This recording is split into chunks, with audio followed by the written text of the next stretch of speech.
Hello good people of YouTube, and welcome to my hobby channel. In this video I show you how I painted these old Ral Partha Lizardmen. I've got my 9 vintage Ral Partha Lizardmen here ready to paint, and I'm thinking about skin or scale colours, and I want to try using these 3 speed paints as the different colours.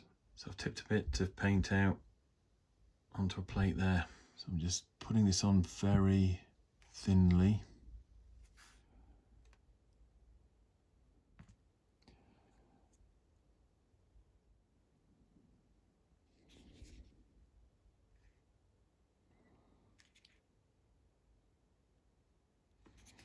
There we go.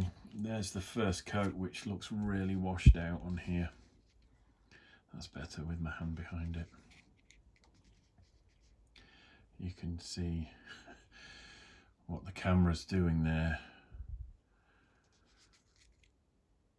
So 2 more of these in this colour, and then 2 sets of 3 in 2 different greens. Try an orc green now on this, see how that goes on.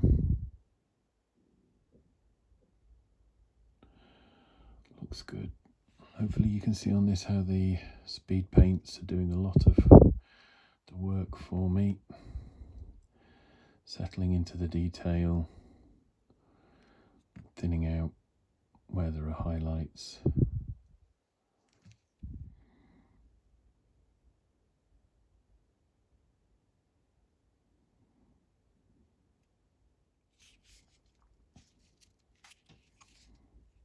Go for this one.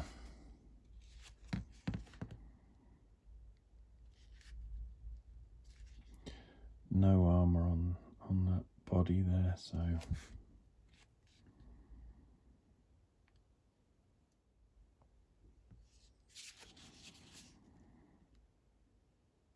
I'm just trying to get all the skin that I can see, all the visible lizard scales.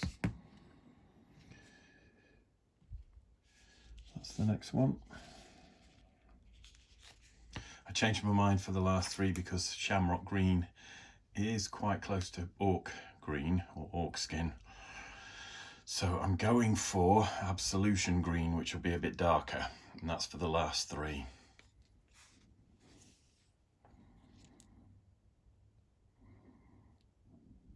That's what I was after, a really dark green there.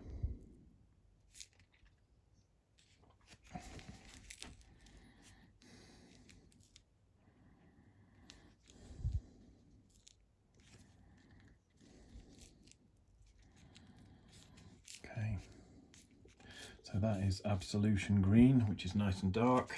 So I'm going to let these dry properly before I start adding any other colours, because I don't want any leaching or running because they are so small.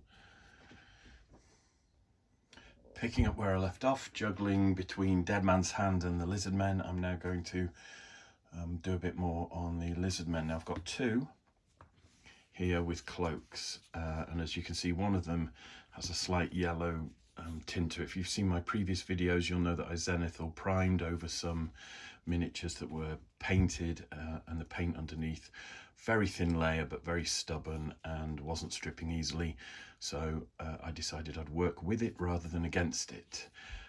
So I just went for a zenithal prime in white. So the figure on the left here had some colour on previously, which I've used as a base coat or an undercoat to just give me a little colour to work on top of. The one on the right here was unpainted mint condition, so again you can see with that one that the white prime applied as a zenithal prime gives you a thin dusting of primer all over with some accents on the highlighted areas. So yeah, I'm going to experiment here, and I'm going to use sand golem mixed with howling sand to try and give me a warm beige colour to lay down on that cloak, which I'm now going to lay onto here.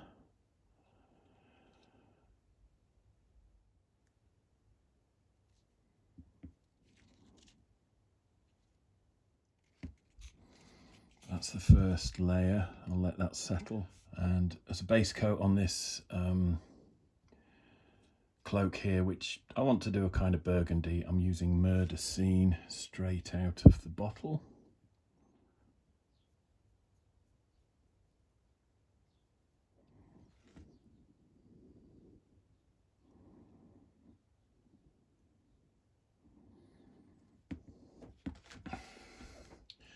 I'm just going to let that dry. Here where the cloak has actually dried quite well, so I won't give that a second coat. Just caught the finger there, which is annoying, but nothing that can't be tidied up. So that's an axe handle done, and the shaft of this halberd or poleaxe as well.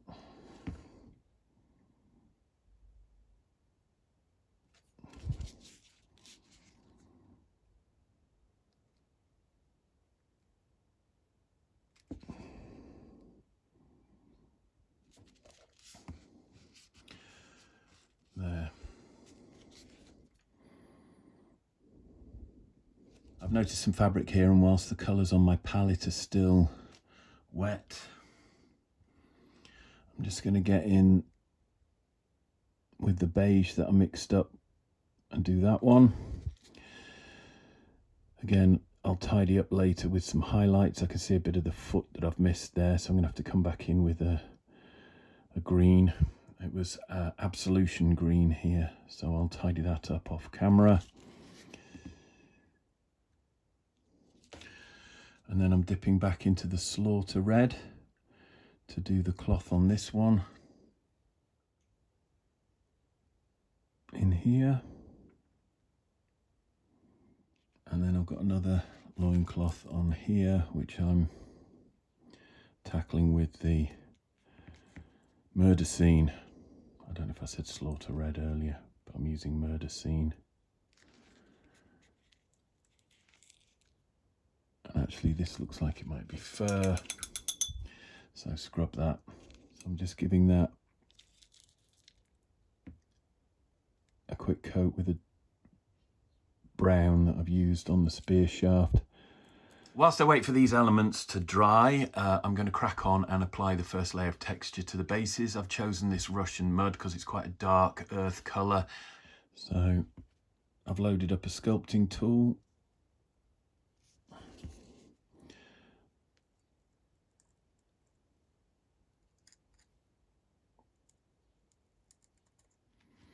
Give that a quick wipe.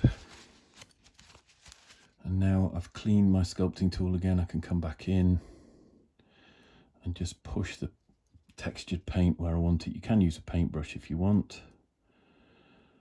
But I find that either a sculpting tool or a cocktail stick or anything like that gives me a little more control when I'm spreading the earth texture over the dry milliput. And I'm just massaging it around, trying not to go over the feet too much or the cloak, but at the same time where the cloak meets the floor, I do want to make contact with the texture, because I'll be blending these together with some weathering later on in the process. I've got 9 of these to do, so I'm going to do the rest of those off camera, and then when I come back we can get the metallics done. I'm going to use some brazen copper now, mixed with a tiny little bit of Talos bronze to do the first coat on the shields.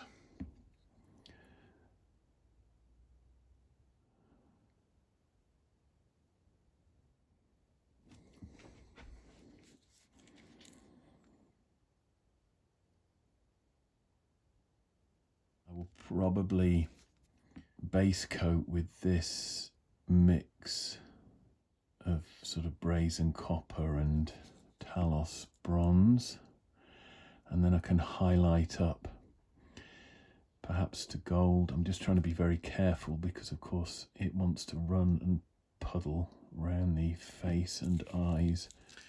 I'm going to try that on the headgear here as well. And again, I'm just hitting other bits accidentally, which need to be leather.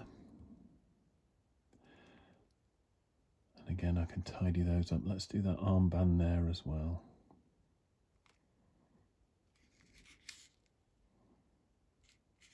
So we've got a bit of chainmail here that I'm just going to try and touch with some silver.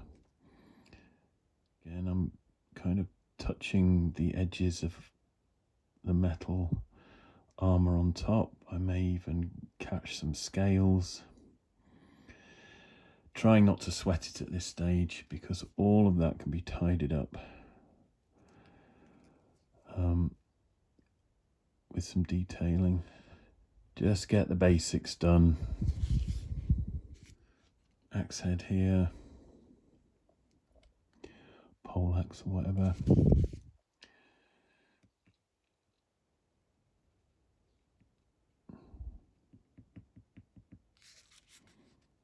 So, quick group shot. They've now reached the point where I just want to cry. But that's, you know, I get to that stage in every model that I paint. So the textured earth is still wet and that needs to dry, and that's going to take a while.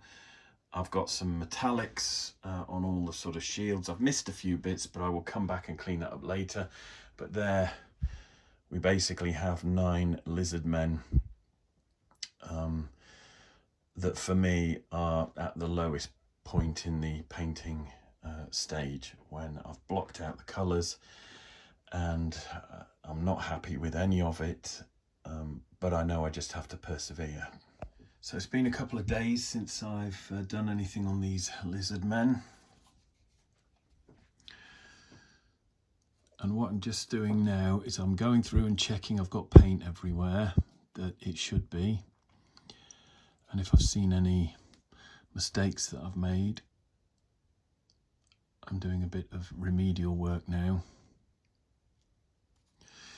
I'm just very quickly painting some ivory onto all the claws and the horns that are visible. So annoying.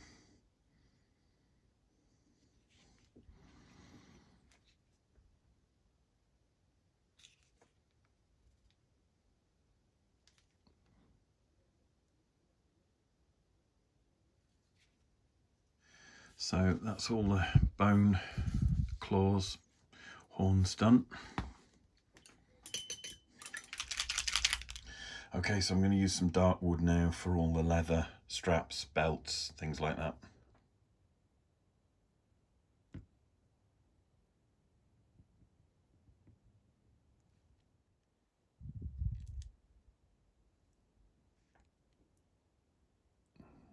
Just painting the straps and the handles. This is the final stage in the blocking out. I've just got some Vallejo khaki. I just want to come in and hit the belly scales on a few of these Lizardmen to give them a two-tone feel, and I'm going to come in round the throat as well on some of them, paint over the green and just begin to suggest a different colour and texture for the underneath. Right, the last thing I want to do is just try and hit these twists of metal here on this pole arm, and again just very delicately touching those with colour with the tip of the brush, using Vallejo silver here, Vallejo Model Air silver, and I'm just going to do the weapons, not the chainmail or anything, because I need to dry brush that.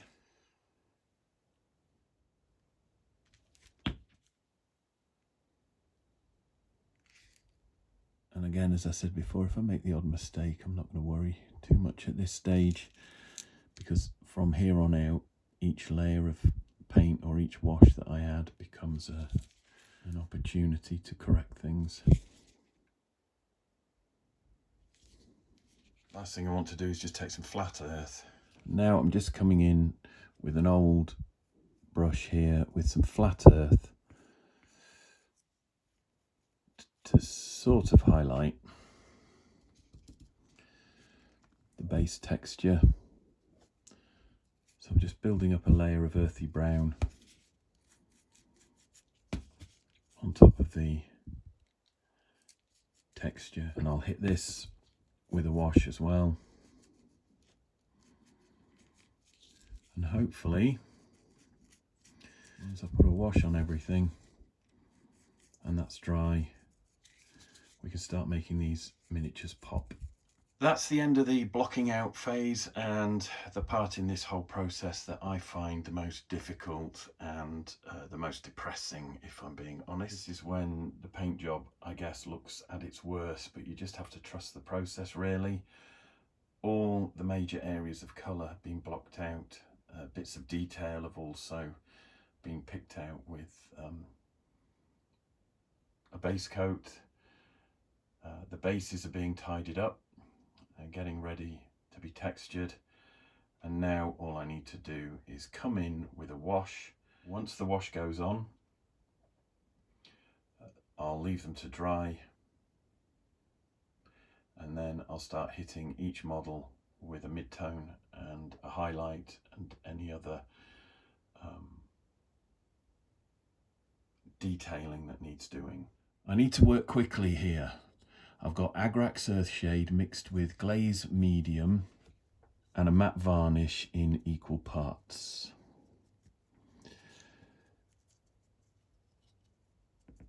And I'm just going to kick off with this on every model to see how it dries, because I don't want to dumb down or mute the colours too much. And it's really quickly trying to cover the miniature without overworking it, because I don't want to introduce bubbles into the mix.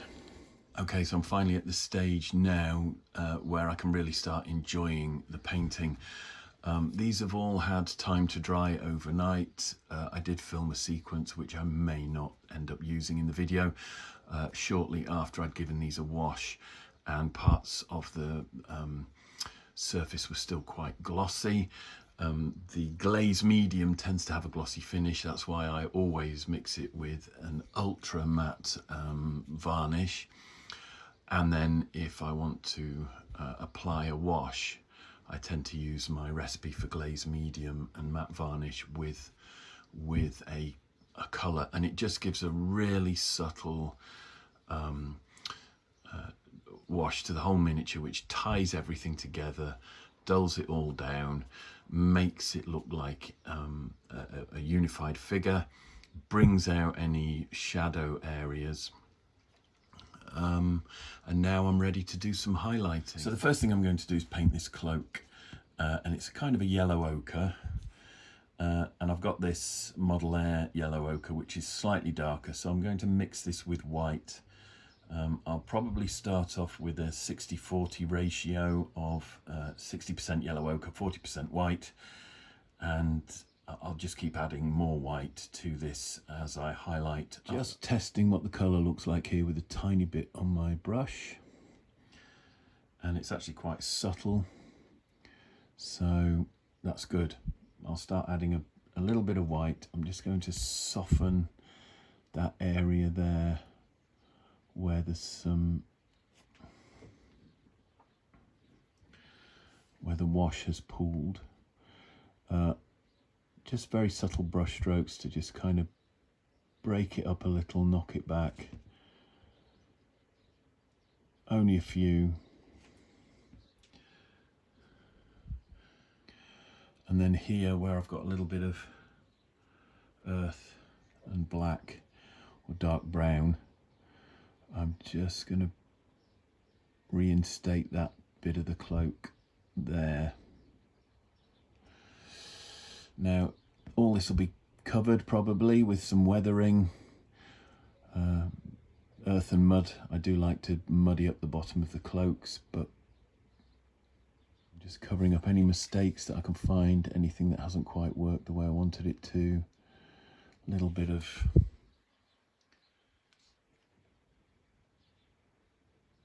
blue round there that I just want to hide. Now that I've done that, we can start to highlight. So I've just got a little bit of yellow ochre, Model Air yellow ochre, and some Vallejo white. This is model colour white, and I'm just blending those together now to get the mid-tone that I'm after, and then I shall work up to a highlight. It's a really awkward angle this, so I'm just going to do it once for the camera. But I'm going to come in and I'm just picking out the highlights of the fabric. All the folds, the creases, and the raised areas where the shape of the lizard man underneath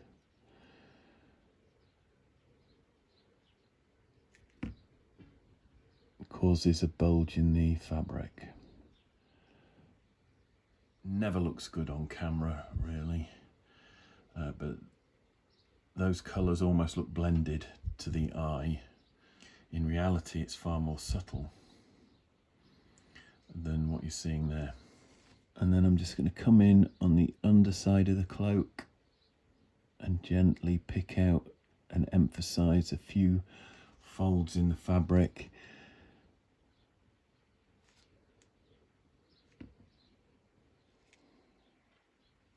Now I've added more white to a slightly smaller brush, so I can just come in and gently catch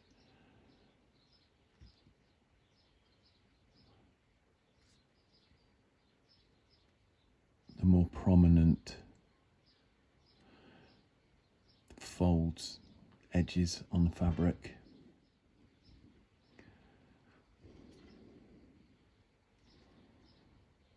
Hopefully you can see how that's just lifted some of those elements.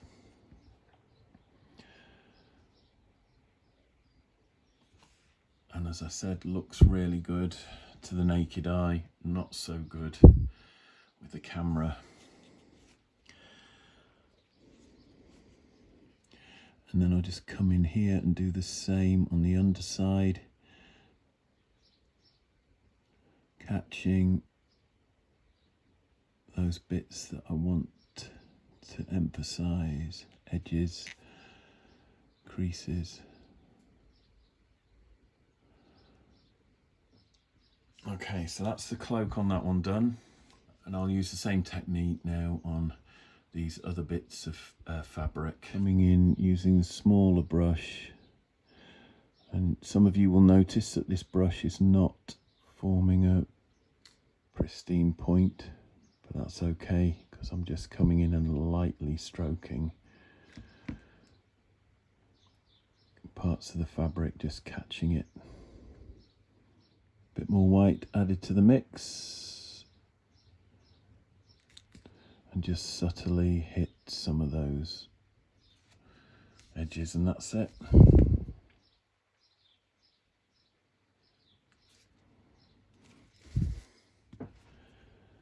Scales on the belly here, and I've added one drop of Zealot Yellow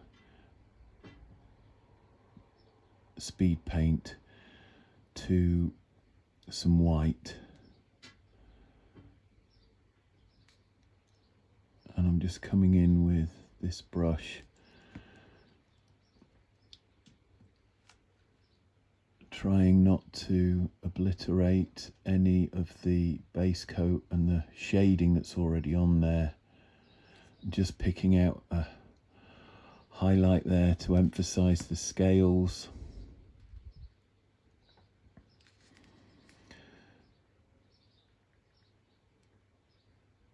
And under the chin, just start delicately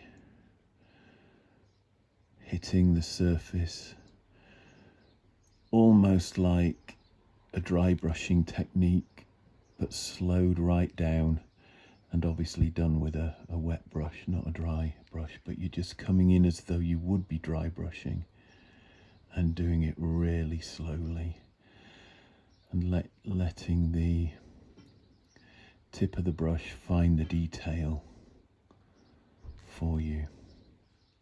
Perhaps doesn't look great under the light of the camera, but looks okay to the naked eye. And I'm just coming in and doing the underside of that tail, catching the scale ridges where they can be seen, and then just delicately working the brush up the back there. So, and then I'll come in with more white and just a tiny amount of, got a loose bristle there, right, more white and a tiny amount of salad yellow this time, and again just highlight the very edges of things, just enough to make bits of this pop. There we are again, probably too subtle for the camera to pick out, but hopefully you can get the idea. Next thing I want to do are the shields and the weapons and bits of armour that are all going to be worked up to a warm bronze or brass colour. And I'm just going to work in some silver first. Now, I'll probably paint these as gemstones in the middle, but still, okay, I think that was probably out of focus. So I'm going to paint the shield and some of the bits of armour on this a warm bronze or brass colour. So the first thing I'm doing is hitting everything with the silver. Now that I think it's a Talos bronze base coat is down, so I'm highlighting, so I'm catching all the armour with a Vallejo silver so that I can come in with a warm bronze on top of that. Next I'm blending golden armour with brazen copper 50/50, and I'm just going to paint that over this now, and because it's a speed paint, hopefully what I've done underneath will just create some subtle differences.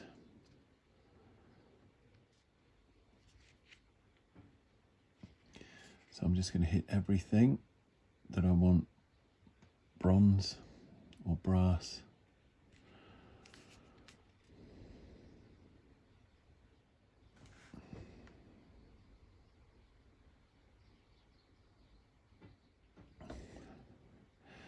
And again on here, probably do that as a gemstone, that little raised detail but with a gold border. And I'm just coming in here to give that a little bit of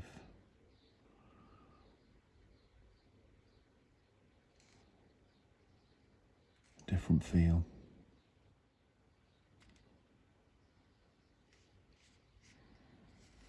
And there we are.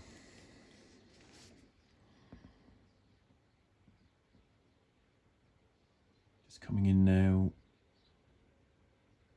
with a little bit of Talon bronze, watered down with some speed paint medium.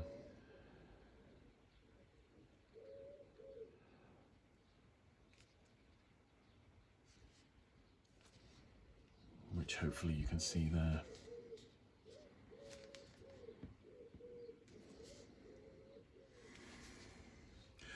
Okay, so whilst I wait for that glaze on the metallics to dry, I'm just going to come in with some sand golem on all the claws around here, get a really deep, rich colour, and then I can reintroduce the cream highlights. And I'm going to do that everywhere that there is a talon or a claw or a horn. So it's knocking the colour right back, but when I highlight up again, that should look really good. Okay, so now I'm coming in with some Vallejo off-white, and I've added a tiny bit of sand golem speed paint to it just to darken it ever so slightly, and I'm just coming in and catching those talons again, whilst at the same time taking care not to completely obliterate the sand golem wash that I applied to them. So just touching the very edges and trying to leave a little bit of that sand golem behind to suggest shadow. To finish off the colour of the shields, I'm just coming in now with Vallejo model colour brass and just feathering in wherever I want to, softening up some of the darker areas of glaze if they're not quite what I'm after. Once I've done the metal on these miniatures, I'm going to take a bit of a shortcut and do some weathering, and that will pick out details like the leather straps and stuff. I am now going to dry brush the base with some flat earth, and I'm also going to hit the lower extremities of each one of these miniatures. So I've got some Vallejo flat earth on my brush, and I hope you can see how subtle that is there. That's more or less how I want the brush loaded. And start picking out the earth colour on the base. I can bring it in to the lower parts of the model, not all over, just shins, toes, clothing. And that's probably too subtle for the camera to pick up, but it's just the beginning of getting all these miniatures to kind of tie in with the treatment I'll be using on the base. A little bit on the shield, and then just a bit on the armor. And just show you this one here. So we'll get some flat earth on the base texture, and I'm starting to hit the bottom of that cloak now. And it's times like this that it really does start to enhance the miniature. And there's enough on there now to make that cloak look dirty around the bottom. So this is Game Colour Khaki from Vallejo, and again working it into the brush and then wiping some of it off so you get that kind of thing happening on the tissue. And then once you're there with that, you can come in and start picking out the texture on the base.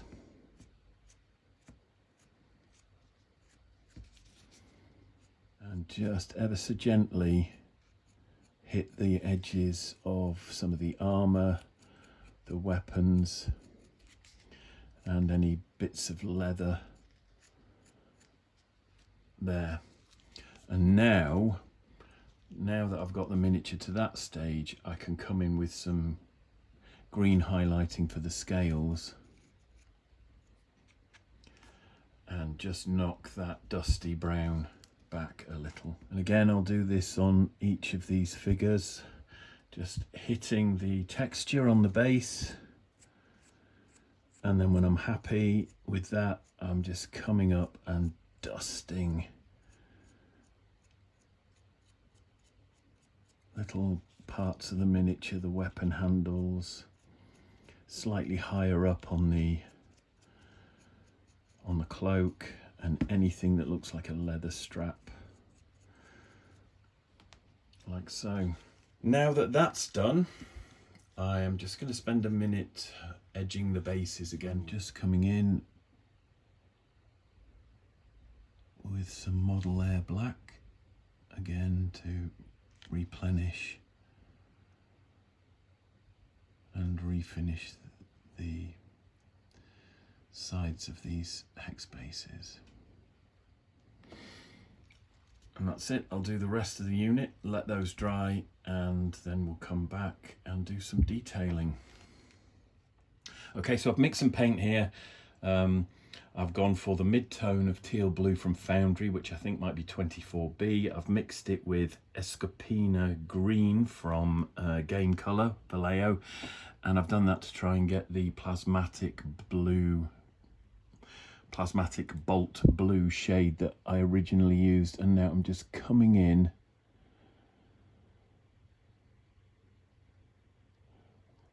and I'm not going to do this on every single scale, but at points where I want to bring out the detail, elbows, shoulders, that kind of thing, knocking back some of the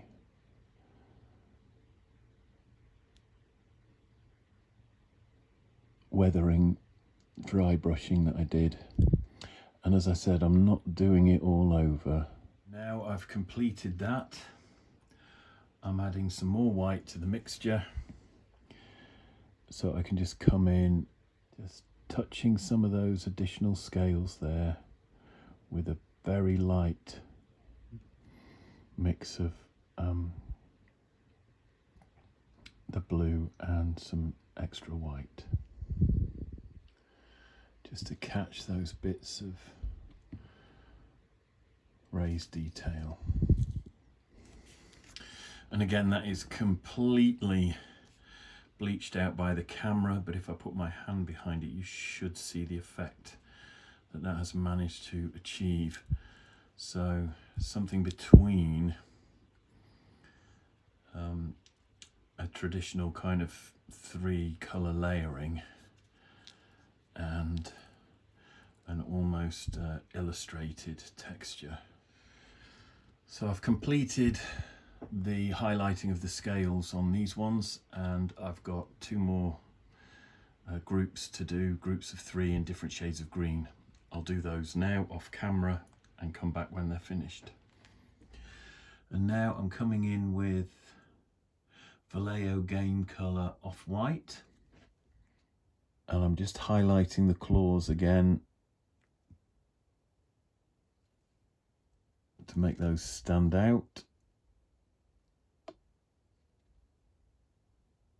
And so now what I need to try and do is just get in there and hit that eyeball with a tiny little bit of white, so that when I come in with an orange, it's going to really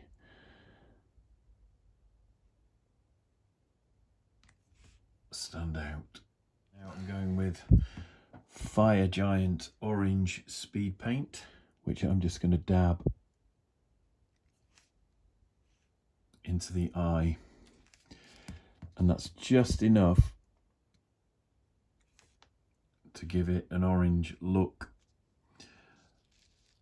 The orange around the eye goes quite dark, and then you just have this bright point, which could be orange, could be yellow, but it gives a real menacing appearance, which you can't see very well on the camera because it just wants to average out all the colours. Just pick a different one and do the same thing again. Just a tiny dot.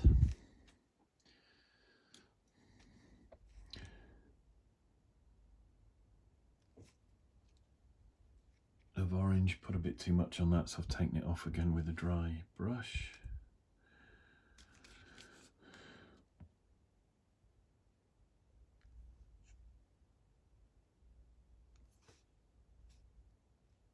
And again, you can't really see. It's disappointing, but in reality that looks very effective.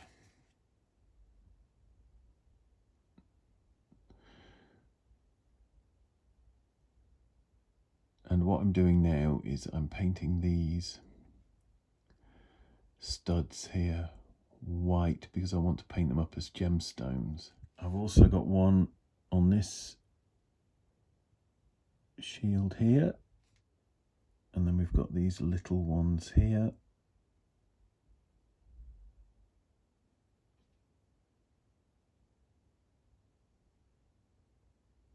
And also by doing a couple of these things as jewels, I can leave the relief emblems the same colour as the shield. Red speed paint on these, and this is just bright red.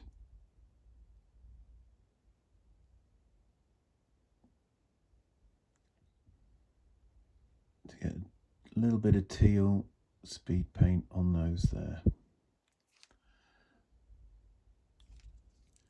Right, so on this one here, I'm going to go for a highlight.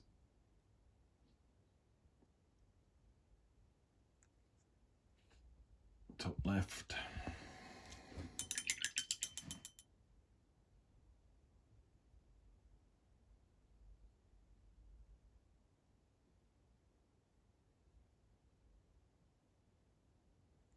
And then spot that with a bit of white. And the subtlety is probably lost on the camera, but looks okay in reality. And then I'm just going to spot the blue with some white as well. And now I just want to come in and give the edge of these pole arms a quick highlight, just to warm them up slightly.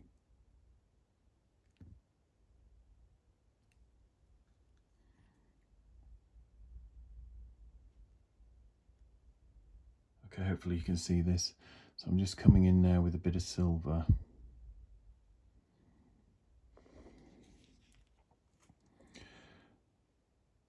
Highlight the helmet a little as well.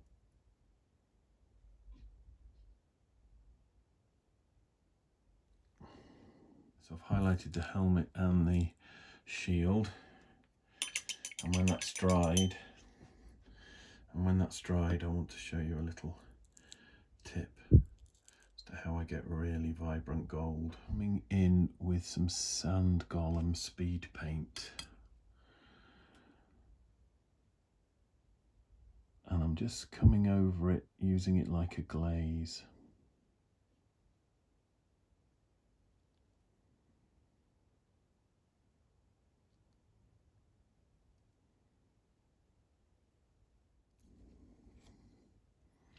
There.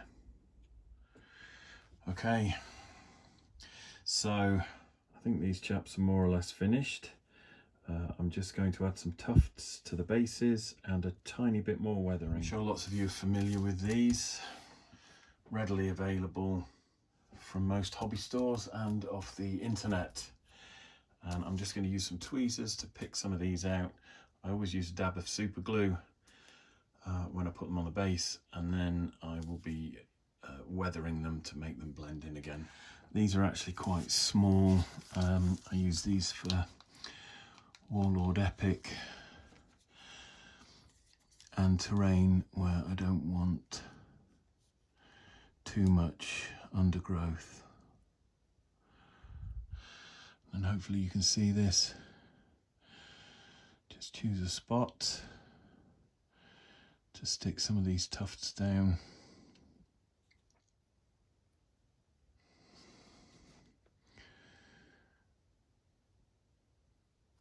And hopefully that will be enough. With a little bit of weathering now, just to key these into the base, muddy them up a tiny bit. They all have tufts on now, and I'm going to use, I can't believe I've lost the paint already. Oh, spare me. Here it is. So I'm going to use some khaki now, just to dry brush over the grass tufts and help blend them in with the base. And I'll probably add some game colour off-white to lighten that a bit more, and hit the miniatures with one last quick dry brush, very light dusting, to just kind of blend everything together. So as I've said before in the video, you're just looking for a light transfer of paint, the way it is on the tissue here. Once the brush is loaded up, I'm just coming in on those grass tufts just to catch them and blend them in. Not overdoing it, just enough to make it look like they've picked up the dirt and the dust from the environment. Now if they were a brighter green, I might come in with a flat earth first, but they're already quite dark looking, so I'm just hitting them with that light khaki, just to blend them into the base and make them look like they really belong there. And I can just do a final dusting all over the base and the lower part of the miniature. Okay, so if I end up getting this in frame, it'll be a miracle. This is about the 4th miniature now that I've done. So I'm coming in with a 50-50 blend of khaki and off-white. You see, I've done it again. Right, I've got 9 miniatures and I'm halfway through, and I haven't managed to keep this in frame yet. So I'm coming in with a 50-50 blend of off-white and khaki, and I'm just hitting the base and the lower extremities of the miniature.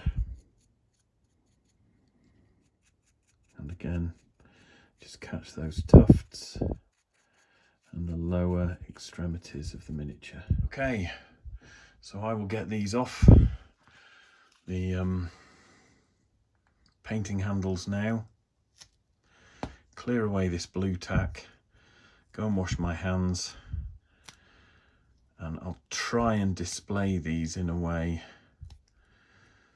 where the lights and the camera don't average out the colours. And there we have the finished warband. All 9 Lizardmen warriors, produced by Ral Partha in the early 1980s and sold as a box set in the UK by Citadel Miniatures. Now, I've really enjoyed painting these models. It's been a trip down memory lane, but I have struggled with the setup that I've got here, the lighting and the camera that I'm using, bleaching everything out and destroying the subtleties that I've managed to create with the painting techniques that I use and the weathering that I apply afterwards. So sadly, at no point in this video do I think that you're seeing these miniatures in their best light. Nevertheless, here they are. And although I tend to paint most of my miniatures to a good tabletop standard, I know that these Lizardmen here will be going to a friend of mine who likes to display his miniatures. So I have gone the extra mile to try and create something that will look beautiful in his display cabinets. And I think at some point I'll probably have to look at the setup that I've got here and how it is that I film my miniature painting videos. As always, please do the usual YouTube stuff. Smash that like button if you've enjoyed the video. Subscribe to my channel if you want to see more hobby videos like this. If you'd like to leave a comment, that's a really good way to fool the algorithms and it stops YouTube burying my channel. So if you like, comment and subscribe, it really does help me out. Thanks again for watching. Take care of yourselves and I'll see you in the next one.